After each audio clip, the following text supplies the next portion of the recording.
আসসালামু আলাইকুম এভরিওয়ান। অনেকদিন যাবতই ভাবছিলাম রামেন রান্না করে খাবো। আমার ছোট ভাইয়ের আবদারে আজ রামেন রান্না করতে শুরু করছি।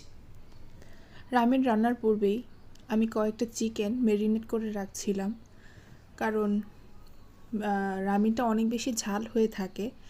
আর এটার সাথে অনেকে ডিম ভেজে খায়, আবার অনেকে চিকেন ফ্রাই। তো আমি ডিমও ভেজে নিয়েছিলাম, আবার সাথে চিকেনও ফ্রাই করে নিয়েছিলাম।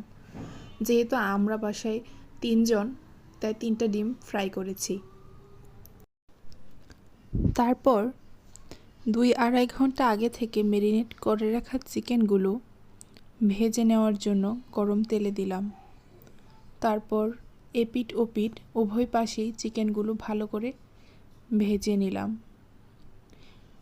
যেহেতু চিকেনগুলো আগে থেকেই ম্যারিনেট করা ছিল, তাই চিকেনগুলো মুচমুচেভাবেই ভাজা হয়েছে।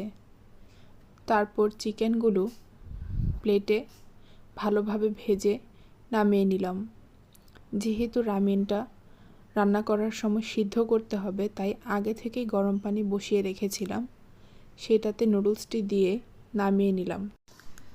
রামেন অনেক বেশি ঝাল, তাই আমি একটু আলাদাভাবে নুডলস মিক্সড করেছিলাম, যেহেতু আমার ছোট ভাই খাবে।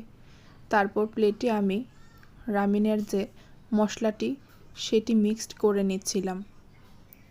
রামেনের মশলা থেকে এত সুন্দর ঘ্রাণ আসছিল যে ঘ্রাণের মধ্যেই একটা ঝাঁঝালো গন্ধ ছিল। মিক্সড করার পর আমি প্লেটটা সাজিয়ে এনে আমার ভাইকে বললাম, খেয়ে দেখ কেমন হয়েছে। আজ এ পর্যন্তই।